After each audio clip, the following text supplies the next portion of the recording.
This is Story Saloon, short stories, centre stage. I'm Marty Gallagher.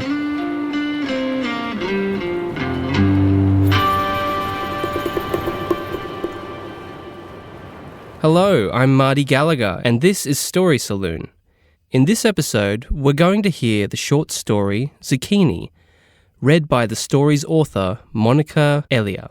Monikka has published short stories, poetry and essays in Australian journals including Meanjin, Southerly and Kill Your Darlings, and as an emerging playwright and fiction writer, has received New Work Development Awards from the Wheeler Centre and Creative Australia. Much of her work reflects on her Assyrian heritage and contemporary life in Fairfield. We asked Monikka to read her own story at Story Saloon's November 7th show. Here is Monikka Eliah reading Zucchini. Zucchini by Monikka Eliah. That's me. La macrabetla! My mama shouted through the rolled-down window of her speed-striped red Toyota Camry. She had just dropped me off at Atushipne's. Atushipne lived in a brown brick house in Smithfield, with a giant sculpture of the Virgin Mary in the front yard. Atu was having pain in her neck, and I was asked to help her make prache. Capsicums, onions, zucchinis, and tomatoes would have to be cut, cored, and stuffed with a mix of spiced rice and red meat. The mix would be spooned into a kilo of vine leaves wrapped into tight finger-sized parcels. Then everything would be packed neatly into a pot to avoid any slipping or squishing, and cooked at a low to medium heat for 2 hours. First, the large cube chunks of raw beef, set at the base, would sear and sizzle. Then the vine leaves, arranged in a ring tessellation, would start to steam, the rice inside them beginning to swell, and finally, the soft-skinned fruit and vegetables laid carefully on top would split and fold, expelling enough juice to soak the leaves and meat below them. I didn't care about prache or helping, but Atu Shipne had given birth to the hottest Assyrian guy in Fairfield, Ninor Khoshaba. He was 3 years older than me and had a slash through his left eyebrow that made him look like Claw from Kimba the White Lion. Maybe if he saw how well I skinned the zucchini, he'd ask me to go steady. Dressed in the itchy church clothes I bought last Easter, I sat in Atu's kitchen, my backside squeezed between the armrests of a shiny pink plastic kids' chair. Atu was sitting in a similar chair, but hers had no handles. Her backside spilled on either side, like batter in a leaking cake tin. The lack of both back support had us both slumped over. I told her it would aggravate the pain in her neck, but she just shook her head and rattled the container of pills she was hiding between her breasts, 2 partially drained water balloons. She held a cut tray of vegetables between her thighs, her dress pulled up to expose her lumpy brown stockings, which bulged from the cotton socks she wore underneath them. Her chiquelle were the rubber kind that squeak when they absorb water. They had a picture of a knockoff Mickey Mouse, smeared around the edges. I asked her if she bought them on eBay, and she asked me if eBay was the $2 store on the corner of Ware Street. I was given a jar of store-bought tarpe, vine leaves that had been hand-picked, pickled, and packed, their dark green skin glued together. My job was to separate them carefully without tearing the delicate surface.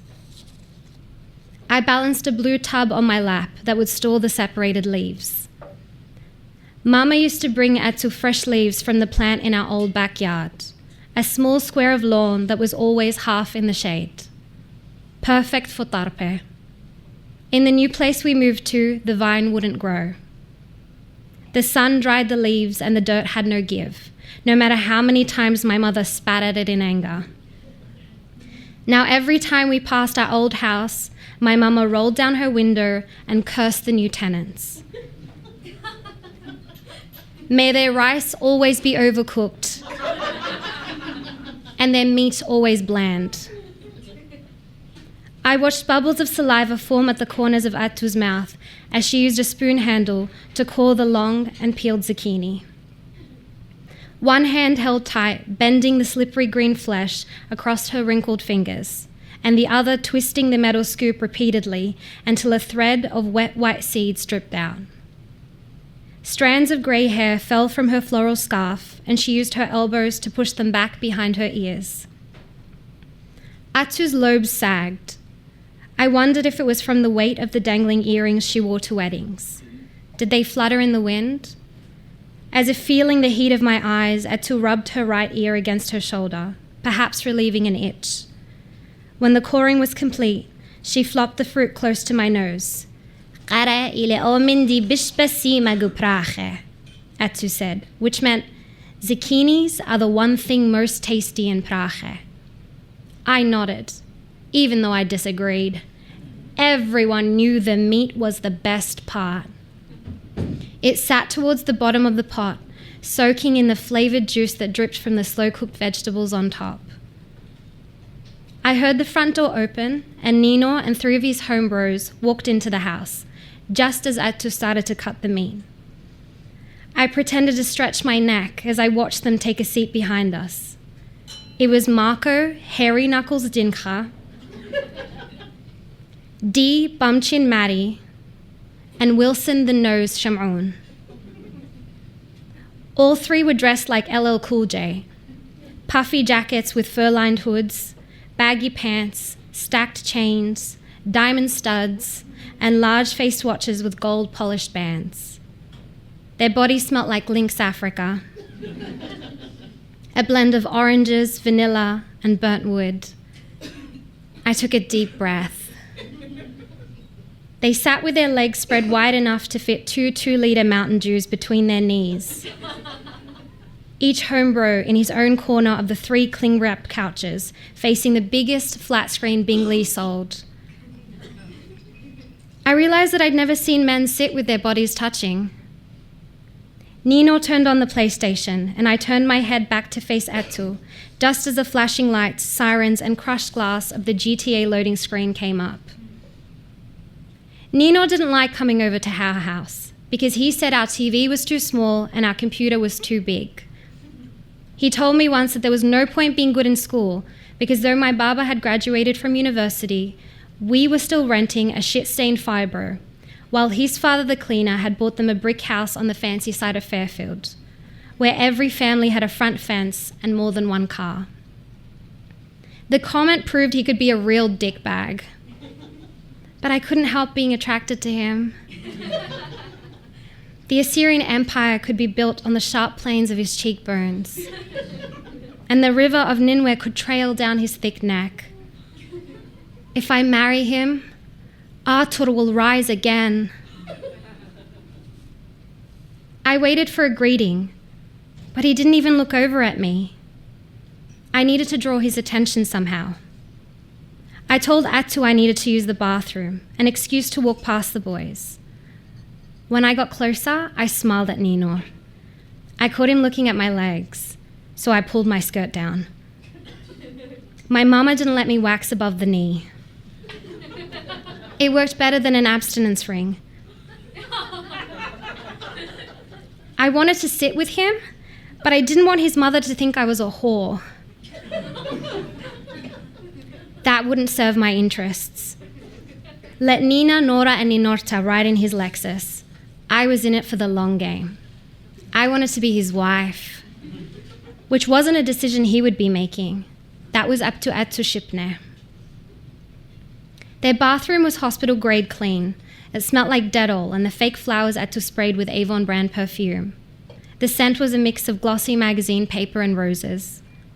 Atu told me once she didn't like real flowers because they were expensive and made a mess. I didn't need to use the toilet, so I just stared at myself in the mirror long enough to notice that one of my eyes was bigger than the other. Do boys notice this sort of thing? I tried to raise and lower alternate brows, helping match. I wish I knew how to put on makeup. I sucked on my bottom lip and pinched my cheeks, like I saw Kate Winslet do in Sense and Sensibility. It made my skin sting. When I went back to the living room, Nino was too busy with his game to notice and had to ask me if I was feeling unwell because my face was red. I shook my head, smiled and shrank back into the kindergarten chair. When all the vine leaves were wrapped and all the veggies were stuffed, Atu took cord centers of the zucchini and slurped them into her mouth like a hungry bird, gobbling on fat green grubs. She wiped her wet hands down on her skirt and motioned for me to carry the trays into the kitchen. I had to walk slowly so I wouldn't drop the food. Mama told me to never look at the item I was carrying, otherwise I was sure to drop it. So I stared out ahead, chin up, chest out. I knew how to walk in a way that made my butt sway. I prayed Nino was watching. I prayed Atu wasn't. When I got to the kitchen, Atu wouldn't let me set the trays down.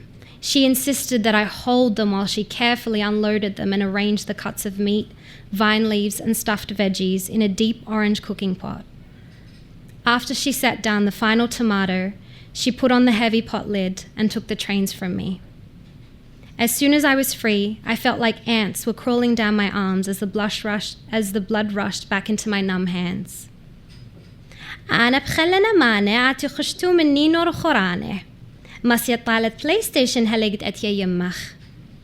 Atu said, nodding towards Nino and his friends. I couldn't believe my luck. She had given me permission to sit with them while I waited for my mother. I wanted to run over instantly, but accepting the first offer would be impolite. I shook my head, pretended to roll up my sleeves, and stepped towards the sink. How could I sit while she worked? She shrugged, hip-butted me out of the way, and nudged me towards the living room. She was used to work. I collected the empty dishes to dump in the sink. At least let me help clear the counter space. She pinched my cheek and gestured towards my hands. I was a sweet girl, but it would be a shame to ruin my soft skin with dishwashing. She opened the fridge and gave me a plate of sliced watermelon and then pointed a ridged fingernail at Ninor, Marco, Wilson, and Dee. Go. Chin up, chest out. I swayed my hips towards them, away from the heat of the kitchen and the sour smell of sweat, cut vegetables, citrus-scented dishwashing liquid, and towards air conditioning and the sweet smell of lynx and breath mints that clouded the boys in the living room.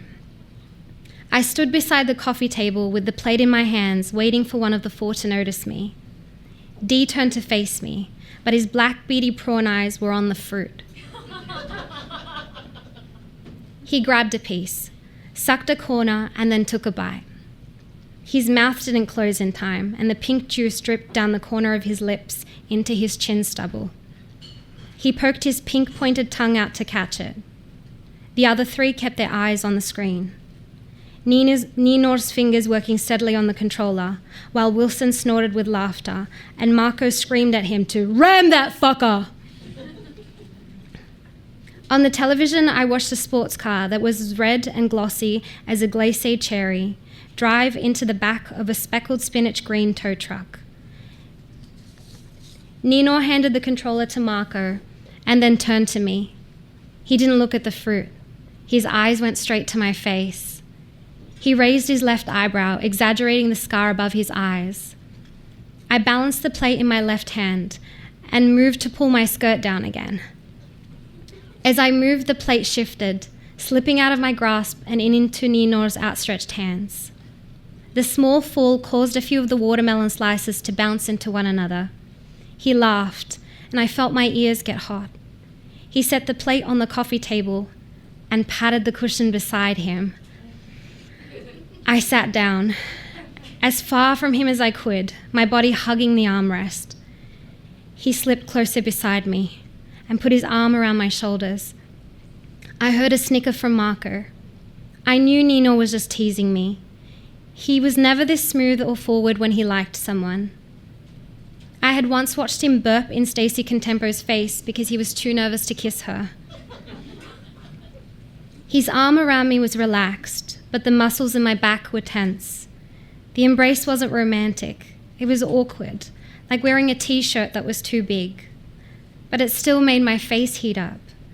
I needed to distract myself with something, so I grabbed a piece of watermelon and tried to nibble it delicately. It dripped down my wrists and onto my skirt. The dark, textured fabric masked the stains, but I could feel a set of eyes burning into my face. I turned to the left, hoping to find Nino looking at me, but it was Wilson the Nose Dincha. He was the first to speak to me. 2 skinny fingers swiped across his lips before he leaned in to ask, "You're like a good girl, aren't you? Going to church, helping Atus with their cooking?" I didn't know how to answer. Yes, I did those things, but not because I wanted to. It was my parents made me. Mama woke us up at 7 on Sundays, even though Mass at Rabban Hurmuz wasn't until 10. Was being good? I remembered how angry Atu was about Stacey having a tongue ring and decided that being bad was better. I mean, yeah. But I can be bad if I need to be. It came out more suggestive than I meant it to. Like I was reciting lyrics from a Rihanna song. I still slept in pajamas with fuzzy bears on the front. I wasn't cool enough to be reciting Rihanna lyrics. Ha! Yeah. Like what? Wilson laughed as he leaned in. I noticed everyone had stopped playing and turned their attention to me. Quickly, I tried to think of bad things I could claim to do. I mean, I get detention and stuff. Detention? Dee laughed, choking on his second piece of watermelon. Call me when you're suspended. Call him? Like on the phone? Like a boyfriend? Would I have to get suspended to get a boyfriend?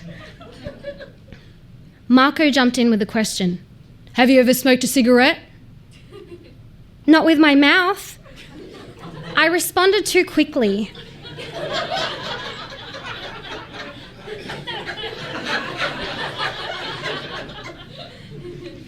I meant to say not at all.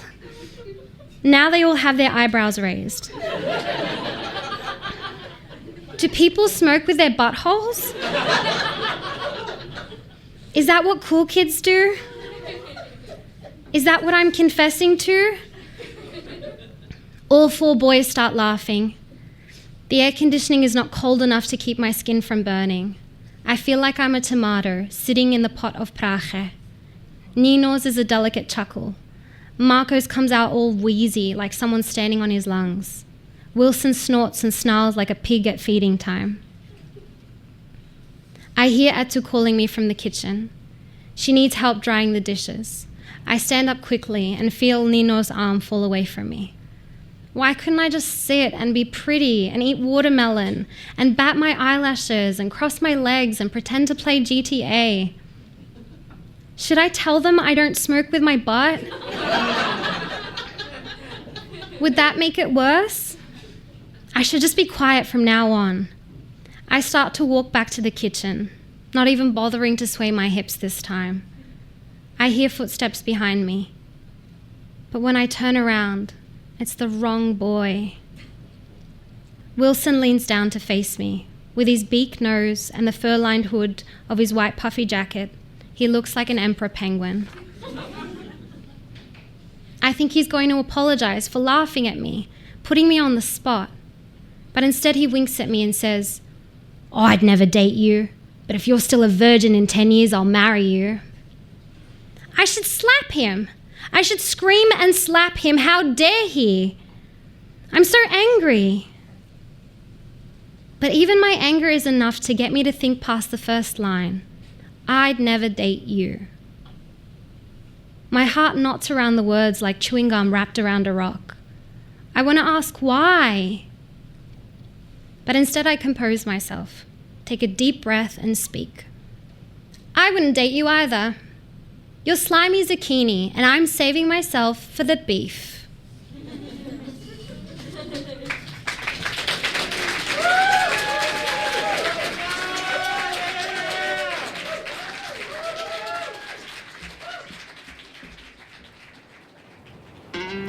Your host has been Marty Gallagher. Our producer and chief saloonist is Jane Messer.